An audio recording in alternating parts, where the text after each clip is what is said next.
Hello there. Good morning, floralpreneurs. It is I, Alison Ellis, coming at you live today I've got some major counter programming going on. I'm up against some very important major programming going on in the news. So if you choose to come here and hang out with me, I appreciate you. And if you're watching on a replay, I appreciate you too. So today is November 13th, and I brought you here to talk about how you're going to reach your 2020 sales goals, how you're going to get those awesome clients next year.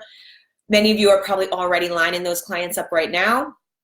Some of you might be halfway to your goal. Hey, good morning, Cindy. Thanks for tuning in. You might be on your way to your goal of how many clients you want to book, or you may be somebody who is kind of just treading water right now, where maybe you've had busy years before and you're really hoping to book some more clients and they're just not coming just yet. Or you're getting the inquiries, but like some of the questions I'm going to address today, they're just not the right fit for you. So today what I'm going to do is answer 3 questions that you guys submitted while I was out of town at the Rise Business Conference, which was amazing. I knew it would be awesome, and it definitely exceeded my expectations. Being with, oh, good morning, Evelyn. Being with 6,000 other entrepreneurs is an experience. I've been to some conferences in my day. Good morning, Nadia. Good morning, Monica. I've been to some conferences in my day, most of them smaller, most of them, not all of them, but most of them wedding focused. So if you have been to a conference before, if you haven't been to a non-wedding conference, I want to encourage you to get a non-wedding focused conference in your life at some point, because it's really, really inspiring to hear other business models and not only be thinking weddings all the time. Because I'll tell you from my own personal experience of seeking self-knowledge, like I'm a self-taught, like everything other than flowers I learned in flower shops.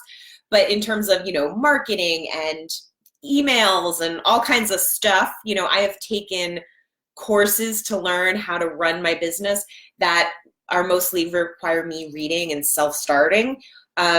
It's really, really inspiring to be around people who are not just thinking wedding-wise. You can grab so many little nuggets of what higher level players do and kind of like harness it for yourself. So whether it's, for example, at this conference, there were chiropractors, there were real estate agents, there were people, one woman owned a coffee shop. She owned a chain of coffee shops, franchises actually. So you can learn a lot from that, because I may not have a franchised coffee shop, but trust me, I learned a lot of things that I can apply that work for the coffee shop that would also work for me, right? So anyway, I just want to throw that out there. I don't want to be too much on a high horse about how you got to get yourself educated, but that's what I do. I encourage you to get yourself educated at every turn. So whether that's with me or with somebody else, learning and mastering the business side is super duper important, and thinking outside the wedding box is a game changer always. All right, I see some comments rolling in here. Sarah says, how do you determine a sales goal, assuming I probably shouldn't just pick a number? Yeah, no, that's a good one. Teresa says, good morning. Lisa says, good morning. All right, great. All right, you guys. So I've got some questions here. Sarah, I'm going to answer your question. If you feel like I'm missing your question, feel free to send it again. Because I want to keep a little bit on track with the questions I told you I was going to answer. When I was starting my business, I would have done anything to have a few secrets on how to book great clients. I could book clients. I booked slowly. I've told you this story before. When I started my business, I had one wedding that year, and I thought that was a huge success. The next year, I used to know this like the back of my hand, but it's been a long time. It's been 18 years, so 18 seasons. The second season, I think I had like 3 weddings. Then I think I had 5 weddings. Then I jumped to 15 and I thought I was a rock star. Eventually I got to 34 weddings in a season, and that was way too many, and I had to back off. And when I got to that point, that's when I really knew it wasn't about getting more customers. It was about getting the right customers. It was about getting the best customers for me, not the best customers for somebody else, not the wedding that didn't pick me but picked somebody else, because if they didn't pick me, I wasn't right for them, right? So how do I become the person that they pick over somebody else? That was what I had to do to level up, to meet that sales goal, Sarah, to be like, here's what I want to make. I made this much off of 34 weddings. How do I make that same amount off of 24 weddings, right? So that's what I want to talk to you about. That's what I'm always trying to encourage you to do. How do you make less by doing, how do you make more? I was like, that doesn't sound right. How do you make more by doing less, right? How do you get the same income or increase your income without having to do more and more and more weddings? Because the truth is that you only have a certain number of weddings, weekends available, a certain number of weddings that you can do well, right? I know there are some people who say, oh, I do 140 weddings, or we do over 100 weddings a year, right? But those are also the people who will, unless they are some kind of well-oiled machine with some kind of crazy team, those are also the people who will tell you, I can't breathe right now. I am having a really hard time keeping up on things, right? So more isn't the goal for me. If more is the goal for you, you might not want to tune in here because I'm going to talk to you about how you can get more by doing less. That's always what I think you should be trying to do. We can't be maxed out all the time. We can't always be performing at our most busy level. We have to have some times where we're like, yeah, it's the holidays and I'm booked right now and I feel good about next year and I'm not panicking, right? That's always my goal for you guys. So I got a few questions. Self-learning is really the thing here. The theme is we have to always be seeking out new knowledge if we want to have new skills, right? New knowledge brings new skills, brings new results. We can't move our business forward if we don't change something, right? Like you can't expect, this was like one of the themes for sure from the Rise conference, you can't expect new results by doing the same things you always do, right? So how do we do new things to keep our business moving in the direction we want it to go?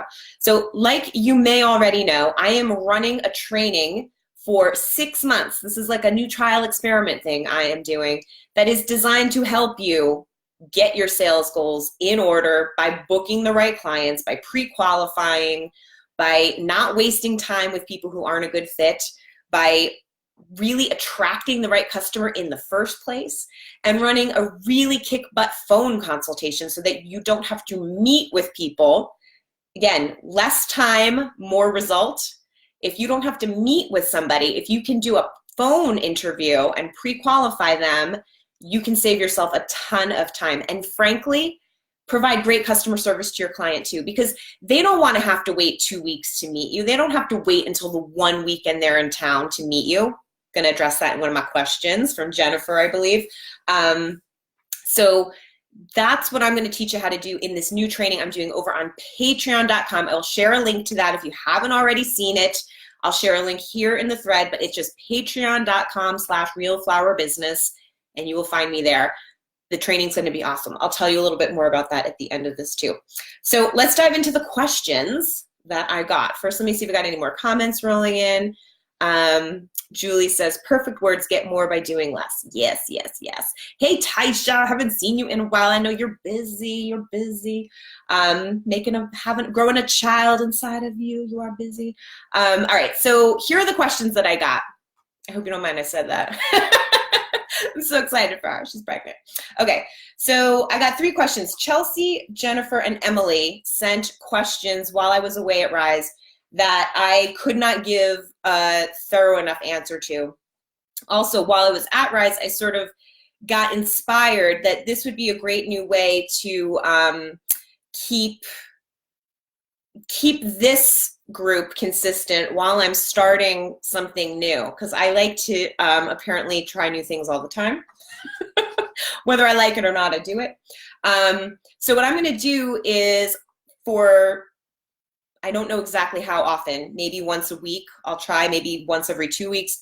I'm going to hop in here and answer your questions in a more thorough way than I can when I'm just typing you a little reply. Sometimes what happens is people have an awesome question and I give you a really awesome answer, but it's like buried in your thread and people might not see it. So I'm going to pick out questions that I know are things that many people can relate to and answer them here live so that you don't miss them because they're in a thread that you didn't see from like a week ago. So hopefully that sounds like a good idea. If you like that idea, let me know. And if you have questions, of course, during this live stream, let me know as well. So first I want to start with Chelsea's question. So Chelsea said, need help. Just received my first inquiry. So first of all, cheers to first inquiries. We all have to start somewhere. So I'm going to tell you why I picked Chelsea's question to answer, not just because it's a good one that everyone can relate to, but because the advice that Chelsea got from almost everyone who replied to her was advice from people who book weddings all the time, not advice from people who are willing to do anything to get their business started. So it's really important, you guys, when you're offering advice or taking advice from somebody, that you understand their perspective. So it's easy for people to say run away from Chelsea's question, from Chelsea's potential customer here. But it's very easy to say that when you already have half your calendar booked for next year, or you've closed your calendar for 2020, right? It's a lot different if you're Chelsea and this is your very first wedding inquiry ever, you guys. This is a big deal, okay? So here's what she said. Just received my first inquiry. I'm currently not advertising / still working on my website, but the bride found me through Facebook. So the deal is her max budget is $700. Okay, yes, I hear the boos, right? I'm with you. This is why people said she's a no, but stick with me. But she's paying at least $3,000 for her photographer. Okay, raise your hand out there. I know I can't see you, but I can feel the hands going up. Raise your hand if you've ever worked on a wedding where they paid the photographer more than they paid for flowers, right? That was my life for a good 10 years of my business, right? The photographer was always getting paid more than I was. So she's paying at least $3,000 for her photographer. The bridal party is quite big as well, 18 people. That is big. It would be my first wedding, and I love the photographer, but I don't think $700 is even possible. Plus, there's 260 guests. Okay, so the short answer is yes, this is not possible, right? It is not possible to do $700 on flowers for 18 people in your wedding party and 260 guests. However, this is the first interaction that Chelsea's going to get with a client. So what should she do? Should she just shut them down and say, you know what? A whole bunch of really experienced florists told me to tell you to hit the road.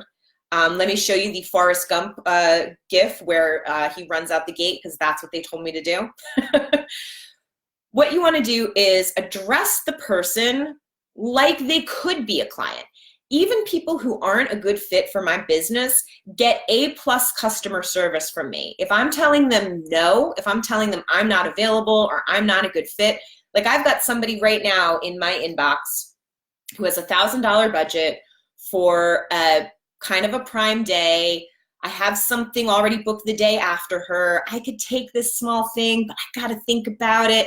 Most likely, I'm going to write back to this person and simply tell her I'm not available. I'm not going to tell her that her $1,000 is unrealistic. I'm just going to peace out because I don't need the work and I'm experienced and my calendar's pretty much booked, right? If I'm new, though, what I might do is write to her and say, I am so excited that you found me. Make a connection with this person. Tell her, your photographer is awesome. That is so great. If you want to have beautiful flowers for her to photograph or for him to photograph, let's just say for her to photograph, $700 won't be enough to get you the personal flowers. But here's what I think I can do for you. Now, here's the problem. Chelsea might not actually know, right? She might not know what she needs to charge for all this stuff. So it's important to start someplace and always be humble when you're coming to somebody, even if your Snap's awesome, calendar's almost full. We want to treat people the way we would want to be treated. If we were asking, how much is whatever it is you want, and then you're like, oh, whoa, I'm way under budget. Do you want to be treated like an idiot because you didn't know that $700 isn't enough? Just because she said she has $700 doesn't mean that's the number. If she has $3,000 for her photographer, maybe she has $3,000 for you too. Again, I don't think $3,000 is enough for what she's asking. But again, you don't know, right? We don't know really what this client is looking for. And in the end, maybe you end up selling her $5,000 worth of flowers because you come at her real and you treat her with respect and you get a dialogue going, and she starts to realize, oh, okay, well, I did hire this photographer, and if she has nothing to photograph, well, that would kind of suck. So, okay, let me see what we can do. Maybe we skip the, I don't know, candy bar that's going to be $2,000 and put that into flowers. People can be, when you treat somebody with respect, people can be very reasonable in coming around to seeing things your way. So that's just something I want to make sure people understand. I understand why the advice given to her was not enough, unreasonable, you know, she's missing a zero, right? Maybe she is. Maybe she needs $7,000 to actually book.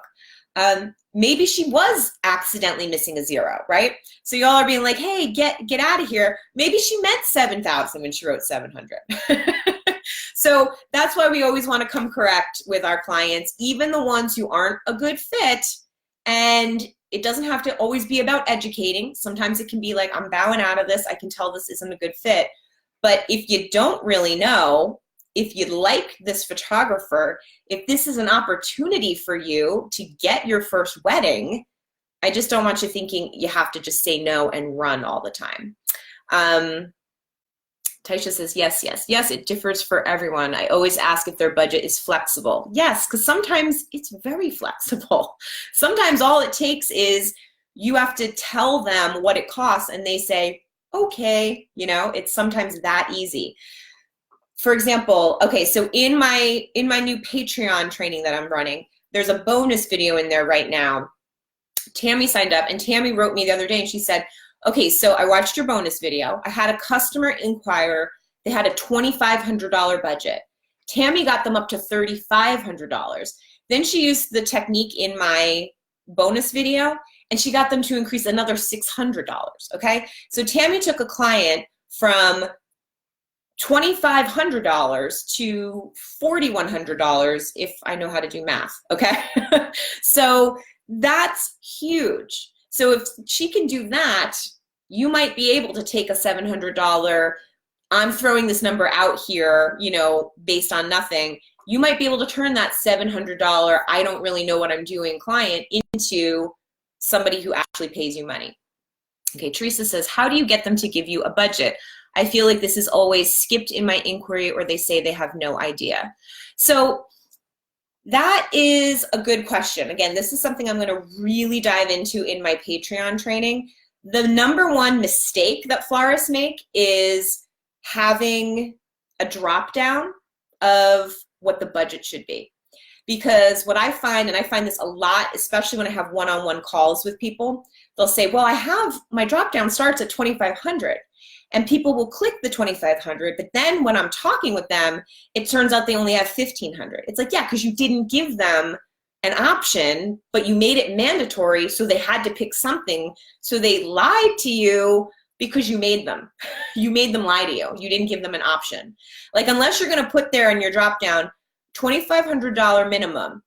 If you don't have $2,500, drop dead. Don't call me, right? Unless you're literally going to be that direct with them.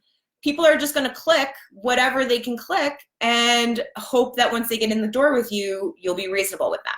So that's why what I always do is I just have a blank, what's your budget? And they write me sentences sometimes. Well, we'd like to stay at $4,000, but my mom loves flowers and they were really important to my grandmother who just passed away recently. By the way, I'm not making this up. This is a real thing that happened to me. Like, hello, cha-ching. I know that person is going to spend more than $4,000 because she's trying to be conservative. We could spend this, but we could spend more. Keep it open. Keep it open and allow them to tell you. And if they don't tell you, Teresa, then you tell them. If they're like, I don't know, and it's like, no problem. I'll tell you. I'll tell you based on what you want, what it's going to cost. Okay. So that's how we do that. Let's see. Rachel says, such great wisdom. Well, thank you. It's important to leave a client / prospective client with a positive experience with you, even if it's a no. Yes, because that $700 inquiry girl might not be right for you, but she might tell the photographer how nice you were in turning her away, and that photographer might then recommend you another time, right? Like, we can never, don't ever act like you're better than somebody, right? That's an easy trap to fall in, because we can get a little bristly, we can get a little resentful. I was like that for a while, where I was like, what are these people trifling, coming over here with these $1,500 budgets when I have a $3,000 minimum, right? I had to educate myself, right? We have to work on ourselves to figure out how we're going to handle these situations with grace and professionalism, and turn a no into a yes, or turn a no away in a manner that feels like super duper professional. That's like what our goal should be. All right, Lori says, when a bride has a lopsided budget that is photographer heavy, I love that as conversation start. Educating people that the florals are what set the tone and aesthetic, not only in person, but also for the photos that they will have forever. Yes, they will. The photos are forever. Works like magic. No one wants to have an expensive photos of bargain flowers. All right, I'm going to disagree with your last sentence. A lot of people are more than happy to have horrible flowers and a great photographer, because their priorities are different. I was going to say they're wrong, but that's not very enlightened of me. But all right, they're wrong. But it's true. Like, some people really value the photography more than the flowers, and that's just going to be the way it is. And it is not your job to change their mind. I mean, look, if you can, you're a genius. But it's my job, my quest, and what I'm going to be teaching everybody over on Patreon in my training. We want to seek out the customers that are already want what we do, right? I'm not looking to like take someone who's a Coke drinker and turn them into a Pepsi drinker, right? I want to, if I'm selling Coca-Cola, I want to go where the Coke drinkers are. I'm not looking to convert people, right? That's what we're looking for. That's what we're trying to do here. Teresa says, how do you handle sticker shock with clients? So I don't know. I don't worry about sticker shock. One, because I am priced at what I'm priced at. And I'm not saying that, like, again, I'm not the highest priced florist out there. I'm a reasonably priced florist. I do reasonably sized weddings. So if you can't afford the reasonable price I'm giving you, like, then we're just not a good fit.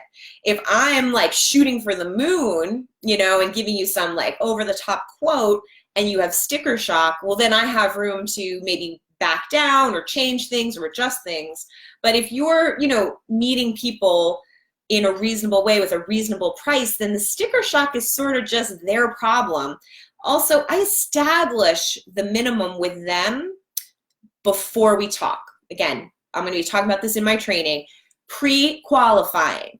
Pre-qualifying means no sticker shock, because we have an understanding before we go down this road of what their budget is. How many people are there, right? Like, so back to Chelsea's thing.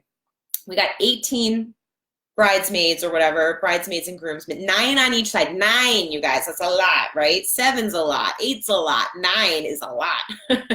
9 groomsmen, 9 bridesmaids, 260 guests. I would come at that person at this point and say, for, you know, centerpieces, bouquets, whatever, for this many people, I would estimate a starting budget of this, right? So we're not going to talk unless they're okay with that budget. So the sticker shock doesn't happen to me. So when I said I don't know how I handle sticker shock, I was lying. I handle sticker shock by pre-qualifying. Okay, let me know if that didn't answer your question. All right, Sarah says, my second ever wedding was like this. The bride had a budget that wasn't sufficient for what she wanted, but photographer and venue were amazing. So I over-delivered. I shared the photo of the head table on Instagram, and within 48 hours booked another bride at that venue whose budget was 3 times my average. Strategic decision paid off here. Awesome. So that's not, obviously, and you're even acknowledging that here, that's not always going to be how that ends, but that is awesome that that is how it ended, because sometimes it is that way. When you're new, right? Like I might not do that anymore because I've been in business for 18 wedding seasons, right? But when you're new, if you have an opportunity to work with somebody that you want to work with or be in a venue, you get the opportunity to be associated with them, to be able to, you know, get some SEO off of them with your blog post that shows that you did a wedding there, right? It can be strategic decision making. So awesome. That's great that that worked out for you. Okay, I'm going to move on to Jennifer's question. I rarely vent, but I am super frustrated. So this is a question about, well, it's not really a question. Like she said, it's a vent. She got canceled. She had an appointment. She rearranged her life for a consultation, and then she got a last minute cancellation, which was super duper rude. Okay, so here's how it goes. I rarely vent, but I am super frustrated. I have a bride who is a destination bride. Months ago, we set an appointment for 11 o'clock this morning. So she sent an email confirming the appointment. The bride responded yes. So based on this, and now this was a rare weekend that she had off. It was her husband's birthday and 3-month anniversary of a heart transplant, you guys. So first of all, thank God your husband is okay, Jennifer. And they made plans to go out of town, and they scheduled it around this consultation. So at 8 o'clock in the morning, the bride texts and says that the consultation conflicts with her makeup, and can they reschedule for 1 o'clock when she's already going to be out of town with this really important personal thing, right? Birthday, heart transplant anniversary, big deal, weekend off. So she says no. She has the morning available only. The bride says, well, I'm only here for the weekend, so I guess I'll find a new vendor. So here's what she says. The absolute inconsiderateness of this drives me crazy. Change your makeup appointment, because guess what? I have a life and my time is valuable. I changed my travel plans to accommodate you. Rant over. Okay. So here's the thing. This is why we pre-qualify, Jennifer. This is why we do a phone consultation. All right. I had a similar thing like this happen to me years ago now. It was a client who was actually already booked with me, because they book with me before we meet, okay? We were booked. We had a meeting scheduled that she canceled because of a hair and makeup conflict. Okay, no problem. And let's just be real here. The hair and makeup is a big deal for them, okay? So I feel you, like, cancel your makeup appointment. She's probably more worried about that than the flowers. She might trust the florist to deliver, but not trust the makeup artist, okay? So while I feel you, and I agree with you, she should have kept your appointment. When we put ourselves in the customer's shoes, what matters to them, like the hair and the makeup, is a big deal. And there are limited resources, even fewer of those people than florists in your area. I'm just gonna go out on a limb and guess, because that's how it is here in Vermont. Okay, so here's the story. I had somebody do this to me. We were already booked. We had a meeting booked that I was gonna go to, or she was gonna come here actually. And she had to cancel because she couldn't find anybody to do her hair that day. And what she wanted to do was meet with multiple people. Okay, so she couldn't do that. So we had to reschedule. So then she wanted to meet me on a holiday weekend. It was my birthday, which everyone knows is a holiday. No, it was my birthday, Easter, and Passover, which we celebrate both of those in this house. So there was no way I was available. I was unavailable.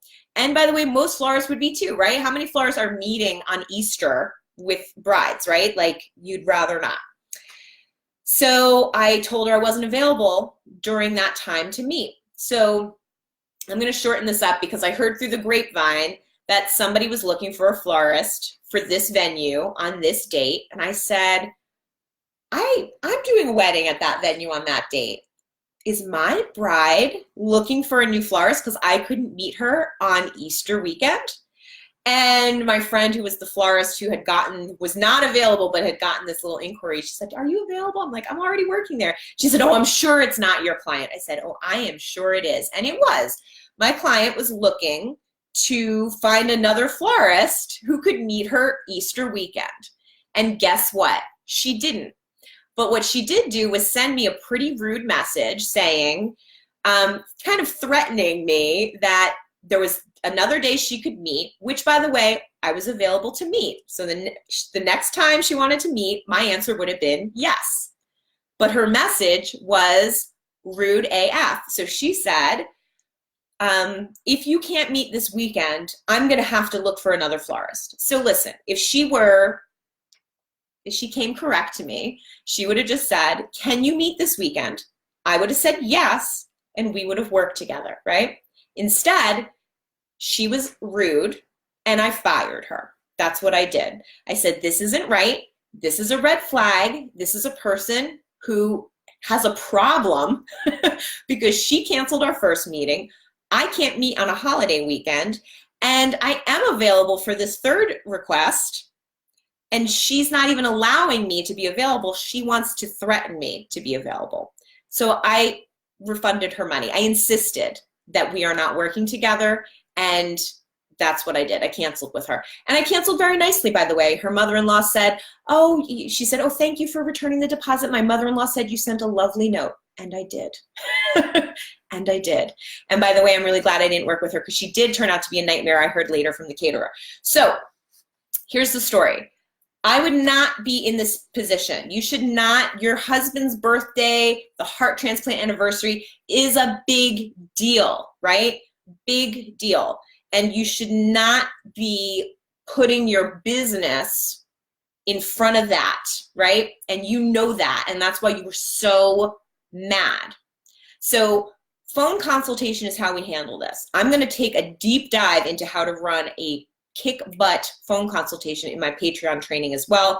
I'm actually going to include a transcript for people. There are different tiers of like training you can sign up for. So in 2 of the tiers, you get the actual transcript of a phone consultation that I ran recently. So you can do this. You can pre-qualify and get them on the phone. And then here's the other thing. She'd already be booked. You'd already have this client booked or weeded out. Because if she's only coming for that weekend, of course she's trying to meet multiple vendors. I don't want to be the person you're meeting along with 2 other florists today, right? I don't want to be the third florist you meet when you're tired. I want to be the florist that you send an inquiry form to, you get a prompt reply, you get pre-screened, you get a phone call, you get a proposal, and you're booking me within 10 days of that first email you sent me.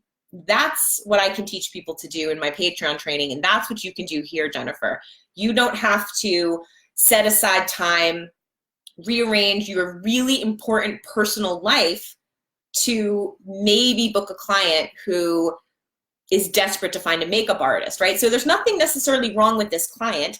And here when she's saying, I guess I'm gonna have to find a new vendor, she might not even be saying that to be rude or threatening. Like, if she can't meet you, what's she gonna do, right? So this one just might not be a good fit, but she's probably juggling things too, right? She's trying to book a whole bunch of meetings and she's maybe getting jerked around by the makeup artist, right? So that could be how this happened. It may not be that she truly doesn't respect your time.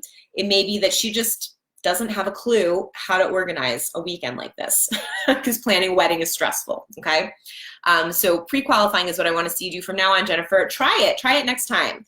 And if you need tips, join me in Patreon. I'll show you a thing or two. All right, Rashida says, I'm currently connected to an event planner for whom I am their only floral designer, which means I pay them a monthly fee to be associated with them and get all their business. Business is very good, but my question is this a healthy path to business growth? I pay them a monthly plus a percentage of the florals booked. I love this company, but I just wanted to know if this path is right. Oh, that's tough, Rashida, because I would never do that. But again, I've been in business a long time. I have a way that I do things. If that's how you get most of your clients and you're still very profitable and it's legal where you live to do this, because that's a kickback, so that could be illegal in certain states, I would just make sure that all of that is up and up. Like, for example, the client should know that you pay. Like, they should know that. They should know that You're not a referral because they are like, this is literally the best florist ever. I mean, maybe that is why they refer you, that you're the best florist ever, but you also pay them. The client should know that's happening if they're getting a kickback. I would just look into that. I don't want to say it's right or wrong because, again, it really depends. Like if you love the company and they give you great work and you're able to like make your profit margin and you're happy with it, I don't want to tell you to not be happy with it. It could be, I bet there are a lot of people who would love that. Like, oh, I don't have to pay for advertising. I don't have to pound the pavement. I don't have to worry about where things are coming from. These people get weddings and they send them to me and all I have to do is subscribe. I mean, what's the monthly payment for? Like, I guess I would like a little detail on that. What's the monthly payment is, what do they call that? I'd like to know a little bit about that. Teresa says, thank you. This particular bride has 21 people in her bridal party, doesn't want centerpieces, wants 2 large aisle altar arrangements with rose petal art and heavy florals at the head table with a lot of cylinders and candles. We also need to stay on site for a flip. Her quote came to $3,600 after delivery. Well, look, it is what it is. If she can't afford it, she can't get it, right? When have you ordered something that you wanted and it came in more than you could afford and they just lowered the price and gave it to you, right? Nowhere. That does not happen in your life. So don't worry about if they have sticker shock from what it costs for what they want. That's their problem, right? That's their problem, not your problem. All right, got another question here from Emily. Emily says, Emily has a brick and mortar, which is brand new. So congratulations, Emily. That's a big, big, big, big leap and commitment. And so congratulations on being brave enough to do that. So here's what she said. What have you done for advertisement that's cost effective and works? How many people would love to know the answer to that question, right? How do we advertise in a way that's cost effective and works? So she says, I'm in a small city, but big for the area, and I'm having trouble getting my name out there. We opened the storefront in June. It was a studio, and we have not been able to get people in the door. I don't use a wire service, which is smart. So she does not use a wire service, and she says, we've tried radio and Facebook ads. And then she shared a picture of her son from their holiday open house. She says that only had 1 family show up last night. Okay, so first of all, hopefully that 1 family turns into a sale, a customer, somebody who will maybe come back to you again, maybe somebody that will decorate their home, maybe somebody who will buy a wreath from you, maybe someone who will send flowers in the town. But love up on the 1 customer because, like, woot, we got somebody to come in the door. So I commented really briefly on Emily's post and just said, the first thing I would do is cut the radio ads, okay? Radio ads are not, I don't even know what a radio ad costs, but it is expensive. Facebook ads are tricky, very tricky. Do you know how to run Facebook ads? Like, did you Google, did you YouTube, did you take a course? Do you know how to target people, how to target the demographic and the area? Like, you can't just run it. You have to know who it's getting served to. So if you don't know what you're doing with Facebook ads, I honestly might stop those as well, unless you're doing something really low ticket, like $10 a day or something like that. The best place to invest your money, all right, let's just say you're doing Facebook ads at $10 a day. So that's $70 a week. So is there something more effective you could do with $70 a week would be what I would be thinking. So I took some notes here because y'all had some really good suggestions actually for Emily. So she said she tried radio and Facebook ads and she tried giveaways that haven't worked. Some people suggested going to the Chamber of Commerce. Absolutely, join the Chamber of Commerce. Somebody else said to do mailers. You can do mailers in your town because you're serving a local community. So anybody who lives near you could potentially be a customer, right?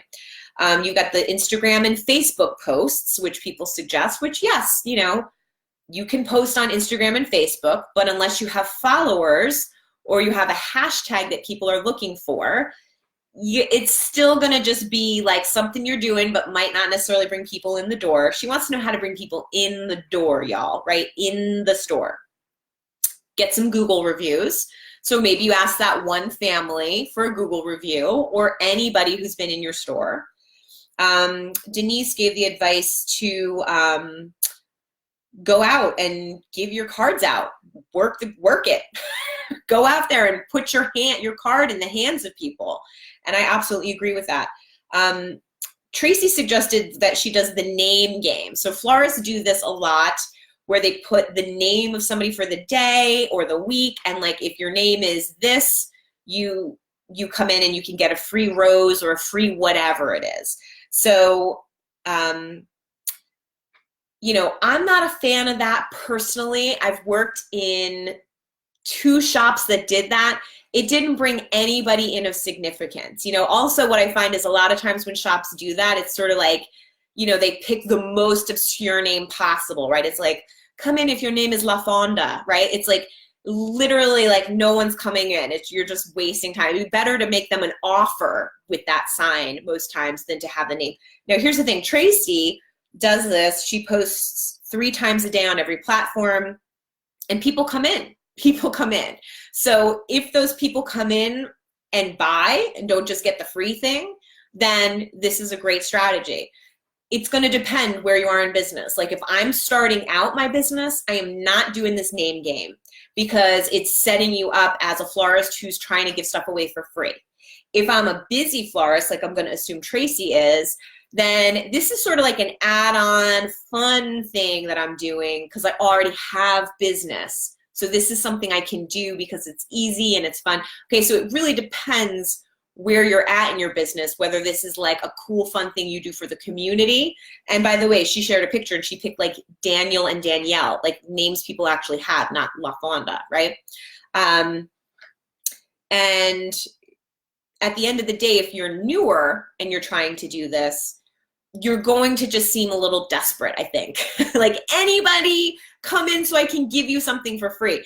If you're going to do that, instead of doing the name game, you might as well say the first 10 customers who come in today get something for free, right? So it doesn't have to be, you have to be this name. It's like, if you exist and you walk in my shop, I'm going to give you a gift because I really am that desperate for you to come in. And I'm not saying that in a diss way. I'm just saying, let's be real with ourselves and be humble with ourselves. Are we that desperate to get people in the shop? Because what will we do? When they come in, what will happen? Will they turn into a customer? Will they buy something? How does this benefit me, right? That's always got to be the thing. So what I would do at this point, I think if I were you, is I would throw some kind of a workshop, some kind of a holiday centerpiece workshop or something.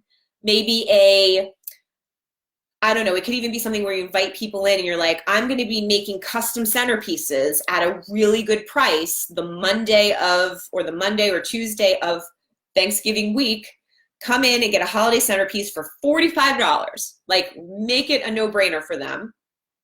And you get to come in, you have it greened already, and then they get to pick whatever. You have some kind of pick your own whatever, and you make it for them.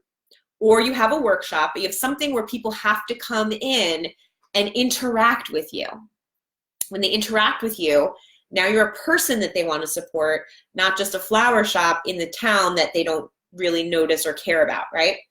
And I would have a holiday party where you invite local businesses, whether they're people that like you can see from your store or people that you know have customers that could be your customers. Invite them in. I'm having a cocktail hour from 4 to 6 on Thursday, like early in December. You're having a holiday party and just a meet and greet. And that's it. They're just coming in to meet and greet. You're not selling them anything, but you could, right? You're there. You got the cash register. You got your staff. You got whatever. You got pre-made bouquets. They're feeling good. They had a beer. They're like, oh, that's $15. My wife would love that little hand-wrapped bouquet, right? Get people in your store any way you can, even if they're not buying from you yet, just so they know you exist and start to have a relationship with you. When I was building my business, let's go back to your Facebook ad budget. If you're spending $70 a week on Facebook, I might spend $70 a week on wholesale flowers that I arrange into something beautiful and bring to a place where my customers are, a place where people who care about flowers are located. I used to always go to higher end restaurants. That's how I started my business, with higher end restaurants. And every week they had my stuff and my card, because they were paying me and I was giving them more than they paid for in exchange for the placement of my cards. And they did it happily for years, okay? So instead of just shooting at the dark, right? Like Facebook, radio. I mean, who listens to the radio? I mean, I don't know. Do people listen to the radio? I would not do that at all. I would absolutely work on one-on-one relationships, and that's how you get people in your store. Okay, so I hope that's helpful. And those things that people already said, mailers, chamber of commerce, right? Like, get in there, host some sort of event at your shop for business owners at a time where they can join you and see what you got going on. Okay, that's what I would do. Where you're not selling them anything, you're just communing. You're just communing there.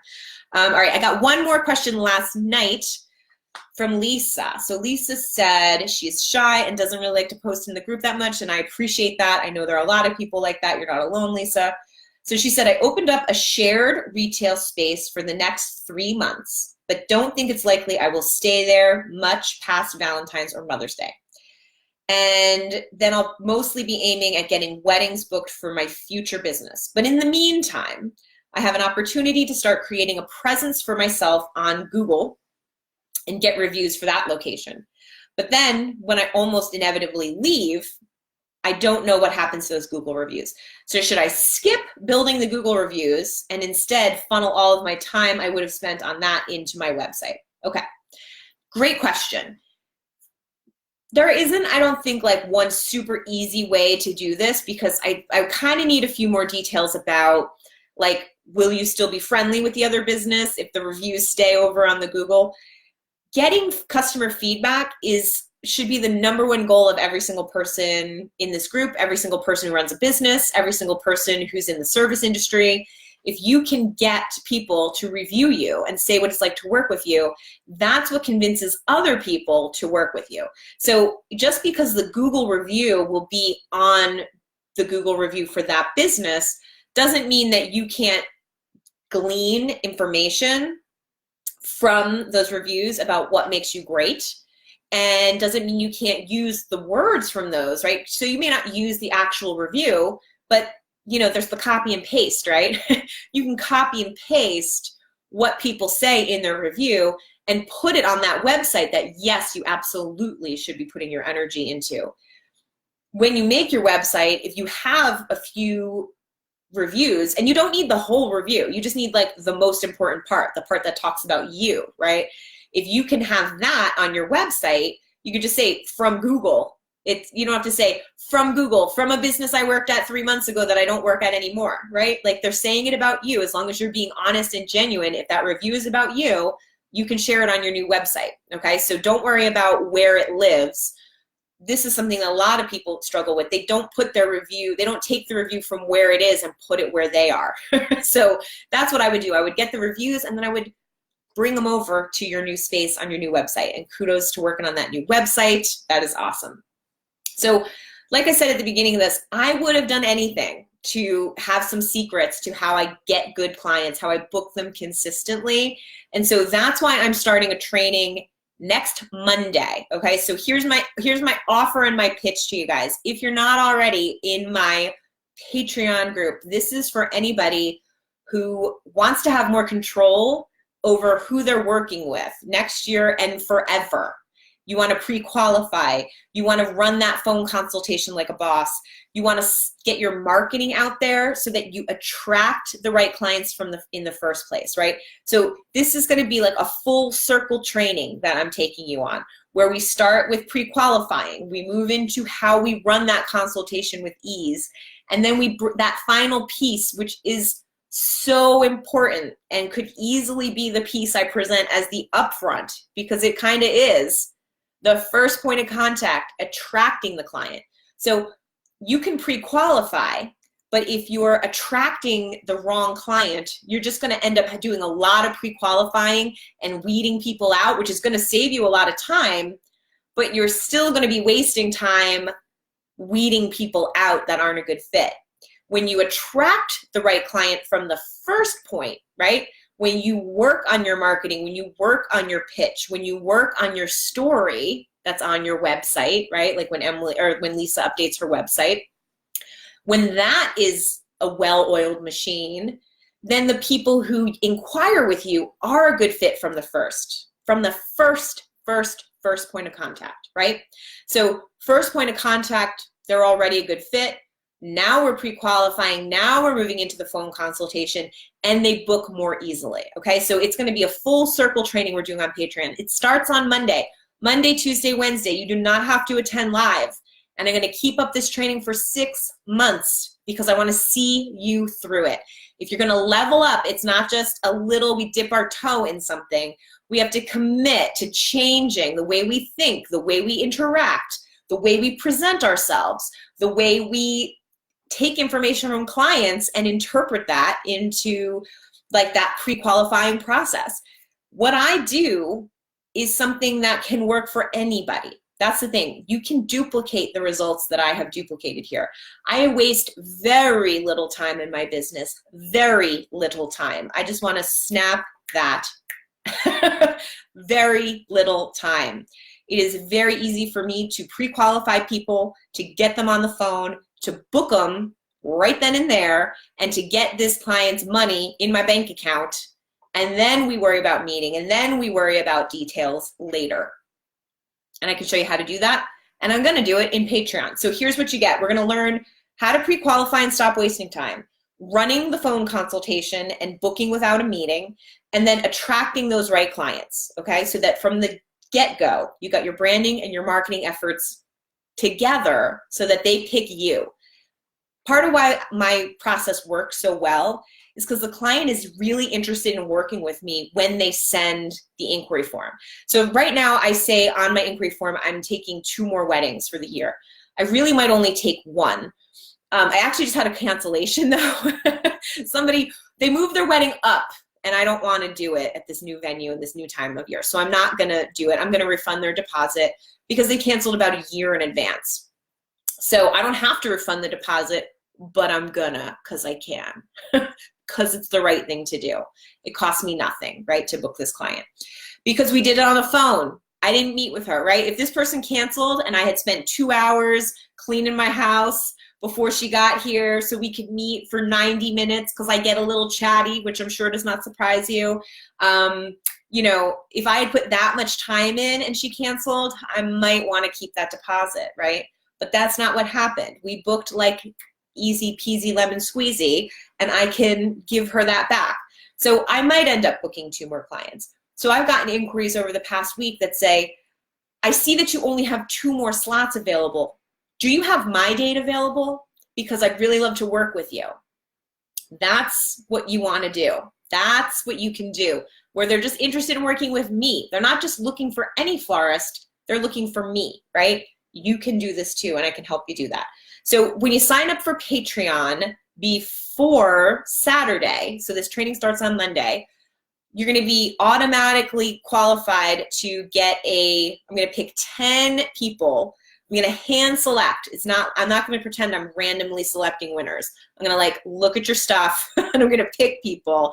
I'm going to pick 10 people to have a one-on-one strategy session with if you sign up before Saturday. So, and there's a bonus video that I posted in there, and I'm leaving that up in there. I was gonna take it down, like lose the access. You had to sign up like the first week I was promoting this. But Tammy literally told me that she watched the video and got $600 more after she had already gotten $1,000 more out of her client. I'm leaving that up there because I think it's of too much value to be like, well, you didn't sign up early enough. Like, you're gonna get the video whenever you tune in. You can get there and get it. It's set up like a free course, and it's really easy to access. So I want you to get maximum benefit. I want you to feel respected by your clients. I want you to stop price shoppers in their tracks. I want to say that again. Stop price shoppers in their tracks. One, because they're not going to contact you because you're going to get your attraction out there. You're going to get your marketing on point. Two, you're going to stop them in their tracks because you're going to pre-qualify them and identify them as a price shopper from the get-go. And you're going to tell them what it costs so that they don't even schedule a phone call with you.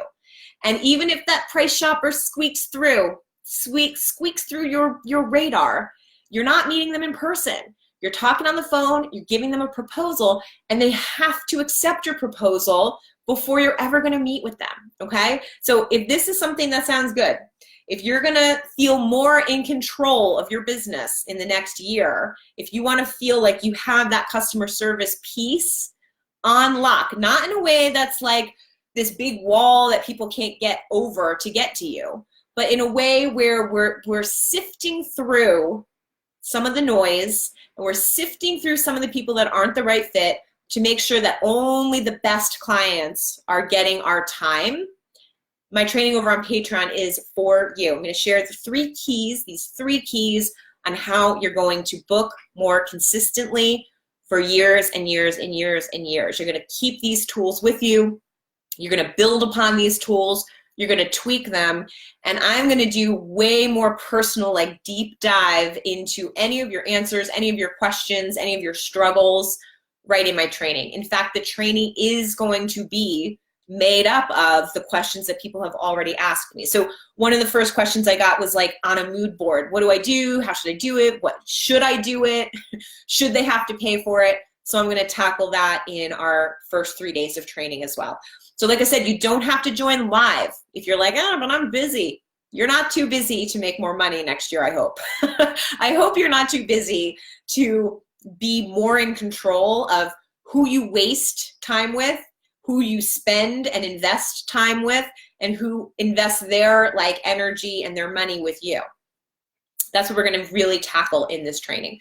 All right, let's see. Lisa says, thank you. You are so welcome, Lisa. I hope that helped you. And if you have more questions on how to like get people in your shop, like let's talk about that, because that's a big thing. It's a big deal. And anybody who owns a shop has strategies around that and can always use tweaking. We can always perfect the way that we interact with our client. And at the end of the day, right, that's what I'm inviting you to do in this Patreon training. So just in case you haven't heard me talking about it, this is a training that's going to happen not on Facebook. It's a subscription. There's you can get in for as little as $9 a month. There's a $19 tier where you'll get my consultation script. There's a $29 tier where you'll get the consultation script and monthly prompts for your social media and your blogging, what to talk to your customers about, brand building messaging prompts, okay? And I'll be there to help you with that. So if you're like, well, I don't know you gave me this prompt, but like, what do I do with it? I'm gonna help support you through these things. And the prompts that I gave you are really, really easy. If anybody's in my marketing Maven tier, that's what most people signed up for, by the way. Most people signed up at the $29 mark because they want those prompts, because they know that it is all the things. It's the pre-qualifying, the consultation, and the marketing that are gonna like bring you those results that you really want, which is more time, less time wasted, more time for yourself, and better clients that are willing to pay you. If you've been like, you know, kind of just grinding away and you're like, I don't know how to get people over this certain hump. I don't know how to get people to spend more money. Oh wait, Sarah, you had asked that question earlier. Hold on, I almost missed you. Wait, I gotta scroll. I told you to remind me if I forgot. All right, I'm scrolling, blah, blah, blah. Okay, hang on. Where is it? Okay, how do you determine what your sales goal should be? Okay, sorry, I'm glad I didn't forget that. So how do you determine what your sales goal should be? I talked a little bit about this in my September pricing series, but it should be based on how much money you need to make. Some people, it's how much they need. Sometimes it's how much they want, okay? So you need to set your own like revenue goal, like how much you're gonna pay yourself. And then you have to figure out how much you need to sell in order to do that. And then you need to figure out how many customers you need to make those sales. So if you wanna pay yourself $50,000 this year, but you know you need to make $100,000 to be able to do that, how many $3,000 weddings do you need? Or how many $5,000 weddings do you need? Or how many $2,500 weddings do you need? That number, the how big is the wedding, that's got to be based on real life. That's got to be based on your honest assessment of what your customers already spend. Because I can't sit here and say, well, you know what, you should set a sales goal of $100,000, and you're going to do that by booking this many clients at this price point, right? You're going to book, how about this? If I say you're going to book $10,000 weddings, that's what you're going to do to get there, right? You're going to book like 5 $10,000 weddings, and we're going to book some $5,000 weddings. And you're like, but I haven't really booked 5 $10,000 weddings before. Well, then that's not going to work, right? That plan's not going to work for you. For somebody who does a lot of $10,000 weddings, that plan might work great for them. So it really just depends. What are your current average sales? How many of those do you need to book to get to your sales goal so that it can result in the profit goal for yourself, the revenue, what you want to pay yourself? That's always how I set my sales goal. I usually increase my sales goal a little bit every year, but there are some years where I know I don't really want to increase my sales goal. I want to maintain. I just want to maintain this because I don't want more and I don't want bigger. And this year was great, so I just want to maintain. So it's great to set a sales goal and be prepared to meet it, and also, you know, be kind to yourself if you don't meet the sales goal.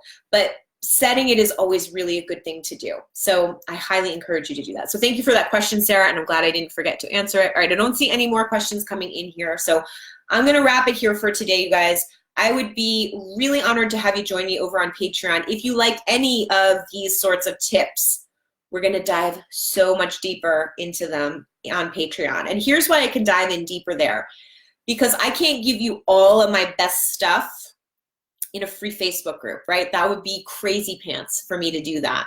But what I can do is, for our nominal fee of entry, share with you genuine strategies that help you increase your income by booking the right clients and by not spending too much time.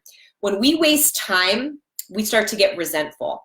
So I want you to keep loving your business for a really, really long time. And that means not getting resentful of our customers. And let me just say that one more time. Not getting resentful of our customers. That is a slippery slope. It is dangerous to start looking down on our customers and acting like they're just this pittance. They're offering us nothing. They're not the right fit for us. If you're in that situation where your customers are not the right fit for you, they're price shopping you, it is because of you. It's because of you. You can fix this, right? You've been doing the same thing and you're expecting to grow, but you're not growing yourself, right? So if you want to grow, if you want to get to that point where you can zoom out and say, okay, my method here is taking up way too much time. And I'm not getting the right client in the door because I've had way too many people say no to my proposal and tell me that I'm too expensive. I've had way too many people have sticker shock. Somebody has sticker shock, it's because you didn't pre-qualify them.